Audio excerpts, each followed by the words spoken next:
Under the low glow of chandeliers that caught like distant constellations, the dining room breathed a quiet wealth. Crystal glasses chimed softly, linen folded with exacting hands, and the scent of truffle and slow-roasted meat lingered like a promise that some doors in the city never truly closed. At the far edge of that polished world, at a table surrounded by nodding colleagues and polite applause, Jonathan Hale sat with his suit immaculate and his face drawn as if he were tracing the outline of something missing. His plate steamed untouched, and the hush around him felt less like refinement than a careful avoidance of certain questions. Then the question came, small and steady enough to sound like a mistake, but precise enough to split the room in two. "Sir, may I take your leftovers?" The voice belonged to a young woman holding a bundle wrapped in a faded blanket. Her shoes were worn but clean, her coat threadbare at the cuffs, and she looked neither pleading nor desperate. She looked, instead, like someone carrying a daily small claim to dignity. The words quieted cutlery and conversation alike. The woman did not lower her eyes. She held the child close and asked simply, as if asking for permission to exist. Jonathan took a long breath. The ask slid into a seam of memory he had kept sealed for 10 years. He remembered a kitchen that smelled of soup on winter evenings, a smaller table and louder laughter, a photograph by a mantel that had blurred when life moved in hard directions. He did not move in that first instant out of obligation. He moved because something inside him recognized the currency of being seen. He pushed his plate forward with fingers that were both steady and unfamiliar to the gesture, and the woman wrapped the food with hands that were careful as someone handling a relic. The act was ordinary and also seismic. It exposed a crack in Jonathan that money had not filled. What happened after that small exchange altered the course of both lives in ways neither would have expected. The question was the wedge that pried open an empire made of schedules and guarded afternoons. It led Jonathan to follow a thread, out of the dining room, into rain-slick alleys, toward a car with steamed windows and the quiet refrain of a lullaby. It did not become theater, it became connection. If you felt a tug when you heard that first sentence, stay with the story, because what comes next is not charity simplified into a neat lesson. It is messy and discreet, full of choices and small sustained acts that together make something like a family. The woman had a name. She was Lily Rivera. She tied the blanket tighter around the child and said, "Thank you, sir," with a politeness that did not invite thanks. He replied, "You should not have to ask." She answered, "I do not expect anything else right now." Their exchange continued, and for a few minutes those two voices layered like threads, weaving a fragile understanding. Around them, glasses were forgotten and heads tilted, as if the room had collectively decided to watch history try itself on. Jonathan watched Lily's jaw when she smiled, watched the way her eyes kept returning to the child asleep against her chest. He felt, for the first time in a long while, that he might do something because doing it would change who he was allowed to be. After the dinner, he paid his bill and slipped out with an umbrella and a coat. He did not confront anyone at the table. He let the night absorb him, and then followed the shadow of Lily down streets lit by sodium lamps. He kept distance and yet could not detach from the outline of her presence. The city smelled of wet stone and exhaust. A late bus sighed at an empty stop. Lily crossed on to a side street and slipped into a narrow doorway where a group huddled under a sheet of corrugated metal. She moved with a composure that suggested practice, not ease. When she sat on a crate to unwrap the food, the baby stirred, and a tiny hand found her collar with the trust children have for the simplest things. Jonathan watched from the lamplight and felt the knot of something tighten and then unspool. He approached the doorway with hands strangely unfamiliar to him, palms that had spent a life signing intangible documents rather than offering plates. "Hi," he said when he was near enough for them to hear. The group around the doorway looked up at the suit and the neat umbrella, suspicion writing itself on faces. A man named Marcus, a security guard who sometimes patrolled the area and who would later become one of the few people to tell the press what he had seen, muttered something about the wrong part of town for a man in a suit. Lily looked at Jonathan and then at the group, and she said, "I did not mean to bother anyone." He replied, "You did not. I wanted to make sure you were okay." There were several more exchanges. Conversations rippled, measured and careful, and an older woman called Maria offered the baby a small wrapped biscuit as if to anchor the moment in the practical. The first time Jonathan handed over a coat he had not planned to give away, the fabric felt stranger against his chest than any contract had ever felt against his name. Lily did not accept handouts. She accepted acknowledgments. She told him, in halting lines at first, that her name had been on a waiting list for housing for months, that Daniel, from the shelter, had promised to call and had not, that the child had been born 2 winters ago, and that nights were the hardest because the cold made for decisions that measured risk against sleep. Her voice held a cadence built of small triumphs and larger surrenders.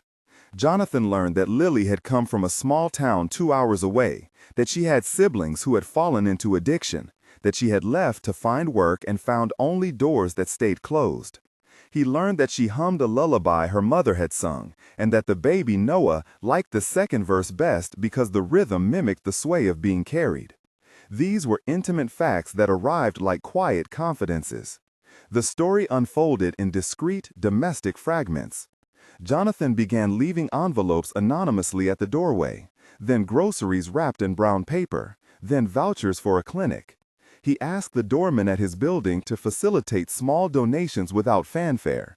He asked the chef, Anton, to prepare extra meals and to ensure that the presentation did not look like charity packages. He instructed Claire, his assistant, to avoid press involvement and to treat the matter as a private correction rather than a public spectacle. The acts were small and deliberate. Lily noticed them with the same gentle surprise she used when sunlight hit puddles into little brilliant mirrors. She saw a bag of diapers one evening and said, "Someone cares enough to think of the small things." Jonathan simply said, "Everyone deserves small things." The following weeks built a pattern. Jonathan became a shadow with a calendar and a conscience. He came with a thermos of soup that tasted of rosemary and orange, and he listened to Lily tell him about moments when people had assumed she wanted pity. He learned the names of people in the tiny encampment. Marcus would later describe to a local journalist, Naomi Ruiz from the Neighborhood News, how Jonathan sometimes sat on the curb and tried to match his breathing to the lullaby Lily sang. Naomi would write about it in a story that would one day complicate everything.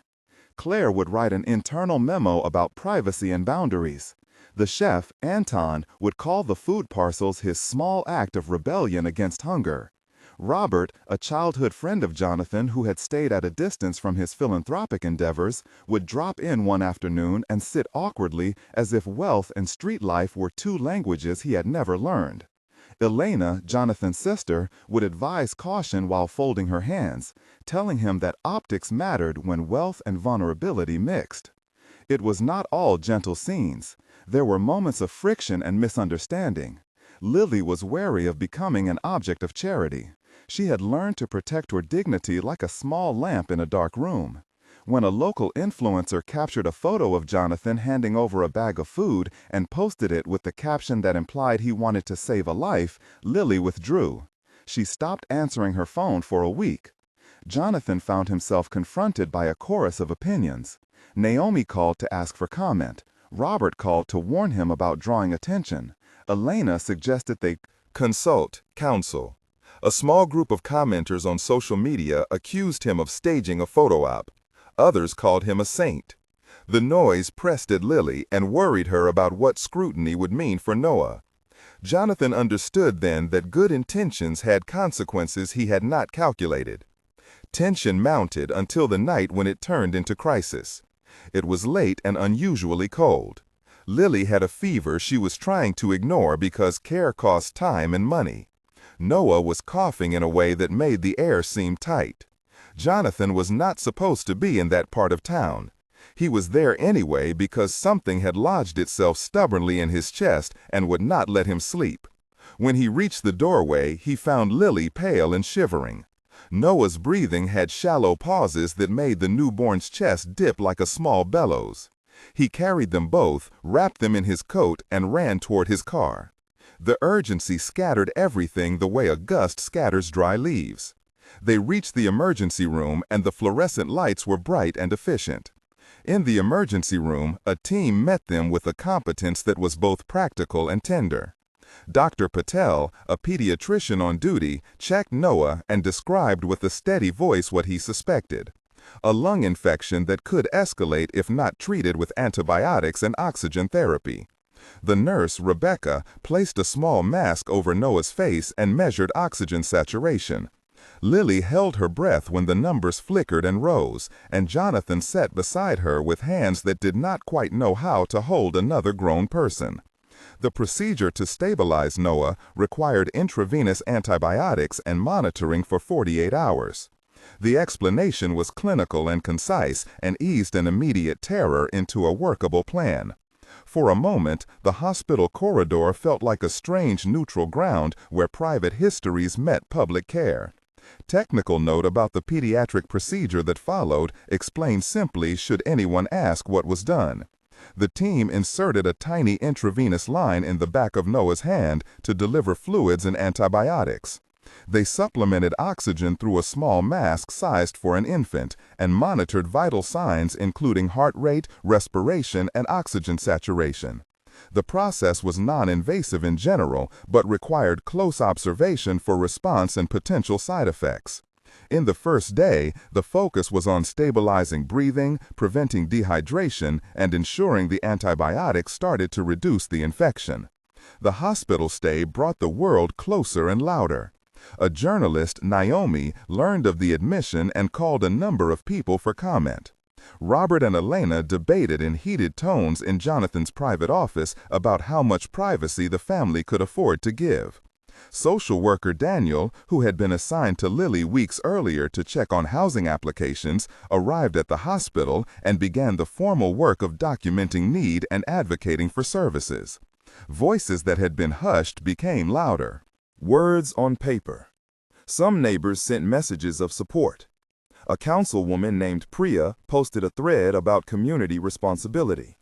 The public formed a jury, as it often does, and placed verdicts on people like tokens. This is where the narrative forks between perception and intent. Jonathan had acted quietly at first because he wished to repair an old fracture he believed to be his alone. But the emergency illuminated the complexity of public life. Camera phones jostled at the edges of the waiting room. Naomi asked, gently and insistently, whether the story could be told in a way that emphasized sustained care rather than dramatic rescue. "People love a good headline," she said in the corridor, as if that explained everything. Jonathan replied, "I want the truth to be told, not headlines." Lily, brave in her own way, said, "I do not want my son to be a story." The tension between wanting help and avoiding spectacle was a small, painful thing that needed patient negotiation. When Noah stabilized, the immediate crisis passed and a longer set of choices began. Jonathan offered to help with housing and to fund a short-term placement in a safe apartment while they navigated applications. Lily was cautious and consulted Daniel, the social worker, and Dr. Patel about what would be best for a newborn coming out of hospital care. They held a number of frank conversations that included legal and financial steps. Claire handled the logistics of leases and payments in a way that protected Lily from publicity. Robert, who had criticized the initial secrecy, found himself stopping by with a small crib he had found at a thrift store and saying things like, "I did not know what to say before, but this is what matters." Elena coordinated with an NGO that connected families to pediatric follow-up visits. Jonathan did not attempt to direct every detail. He learned to listen and to follow Lily's decisions. There were scenes that stretched into weeks and months where ordinary acts knitted a new life. Meals were shared, sometimes in silence and sometimes with the awkward laughter of people learning to trust small mercy. Jonathan learned how to assemble a crib and how to change a diaper, clumsy into competence. Lily taught him to rock Noah in a way the baby preferred and to hum the lullaby that had become the family's anchor. They argued about schedules and finances. There were evenings when Jonathan would cook meals himself with Anton looking on, and offering a critique that was more kind than he intended. "Less salt," Anton would say, and Jonathan would laugh and then taste and learn. Claire found that bureaucratic paperwork hurt to fill out when it was someone you cared about. Daniel guided them through formalities with patience and a professionalism that left room for humor. At approximately the point when they had established a daily rhythm and when viewers watching the unfolding story had begun to form opinions that felt like weather, the channel paused and asked its audience to join in the conversation. If you are sitting there holding your breath at this moment, know that you are not alone. Many of you will feel anger and gratitude and an urge to do something. Has a small gesture ever changed everything for you? Tell us in one sentence, starting with the words, "one time I," and then explain in a line what happened. Your story may feel simple, but it could mean a plan for someone else who needs encouragement or a practical tip about where to find resources.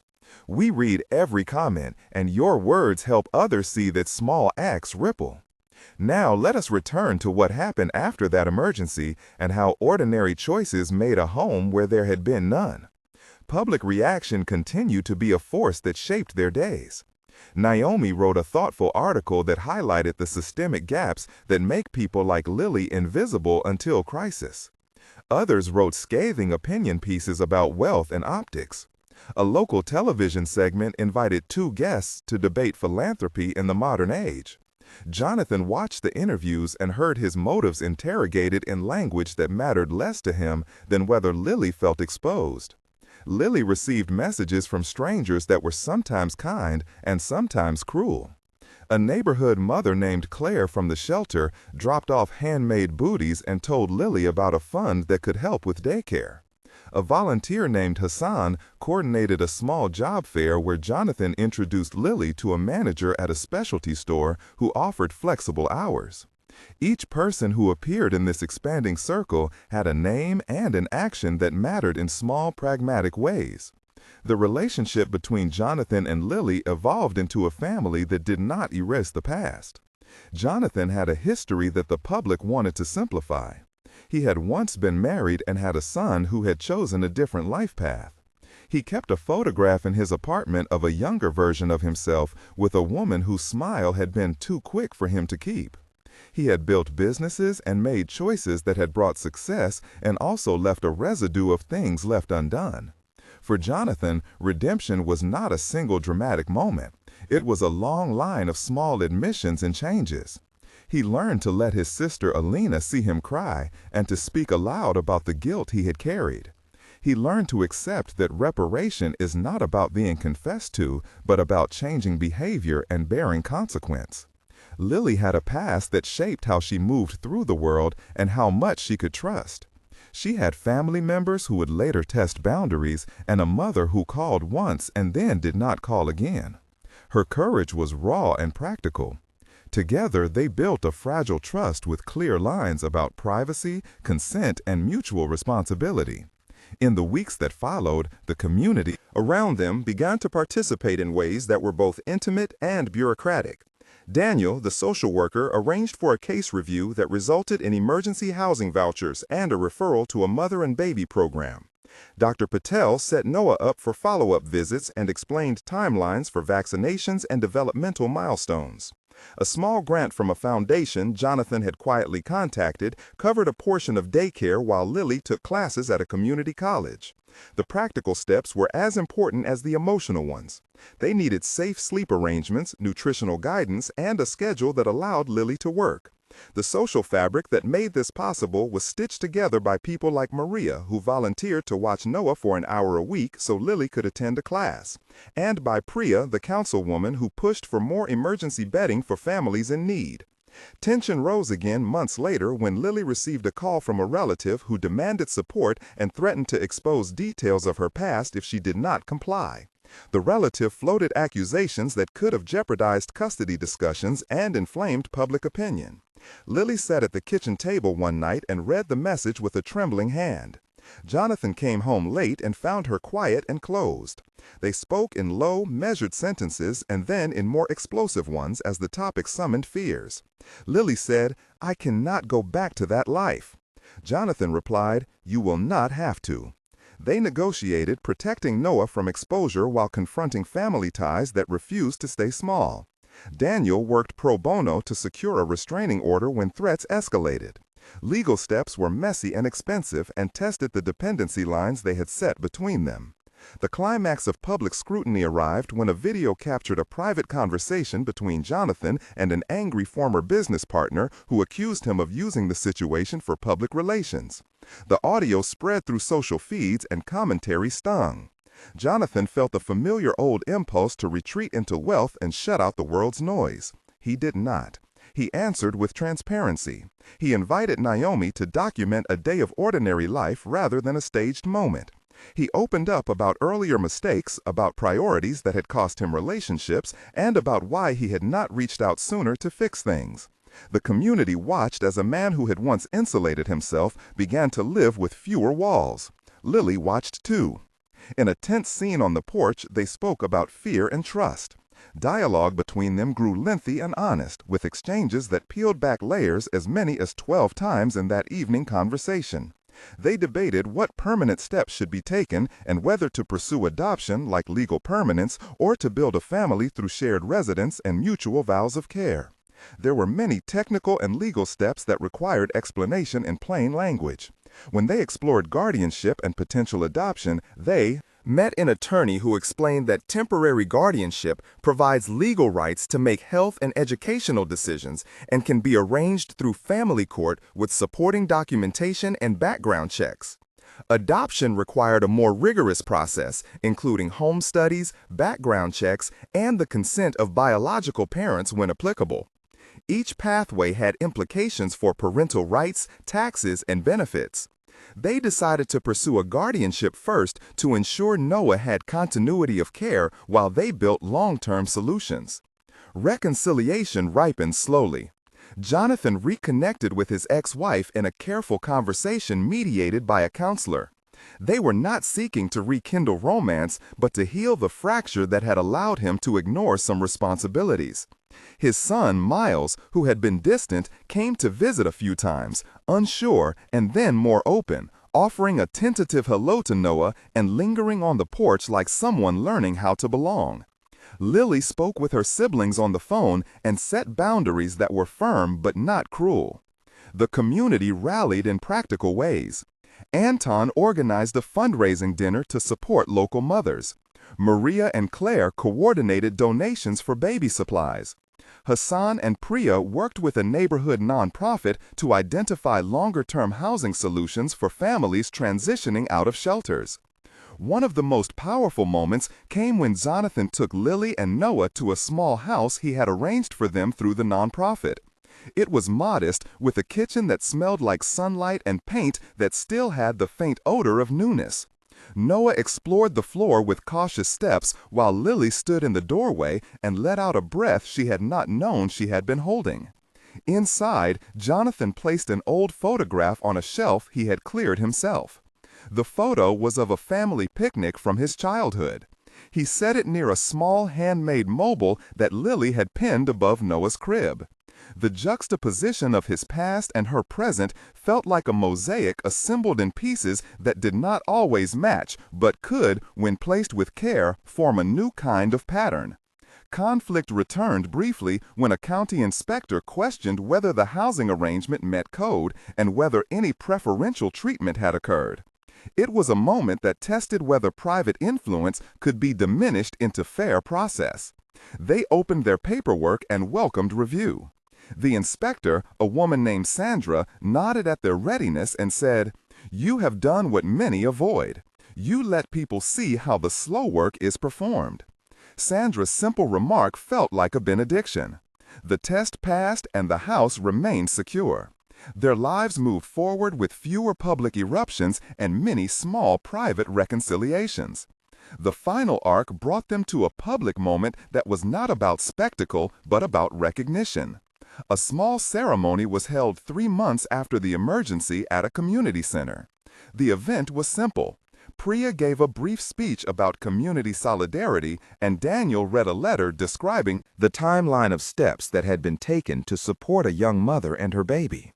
Naomi covered the ceremony with a focus on systemic lessons and the tenderness of ordinary people making big changes. Jonathan walked in wearing a plain sweater and not a suit.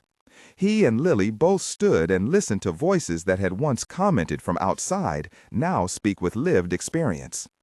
At the close of the ceremony, Lily held Noah up and smiled, and there was a photograph taken that captured the shape of a family in progress. Epilogue, 1 month later, showed daily things that point to progress and the hard work that sustains it. 1 month after the admission, Noah slept in a crib arranged with care, and Lily began a certification course in early childhood education at the community college.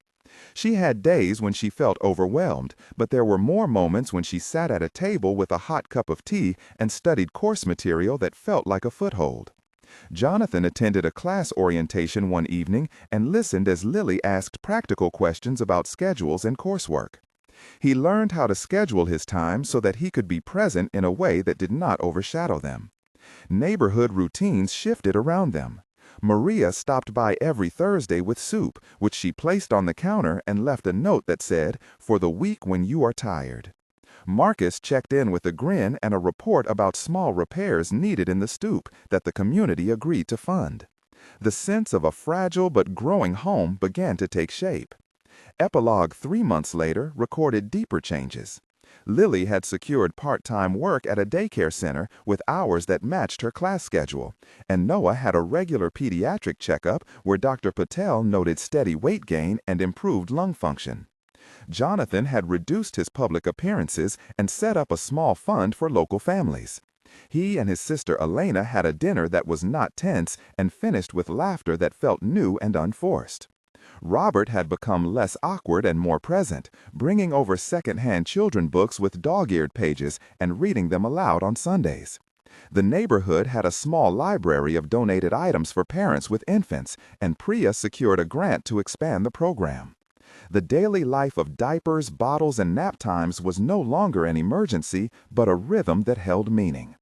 Epilogue 6 months later closed with a more permanent sense of belonging.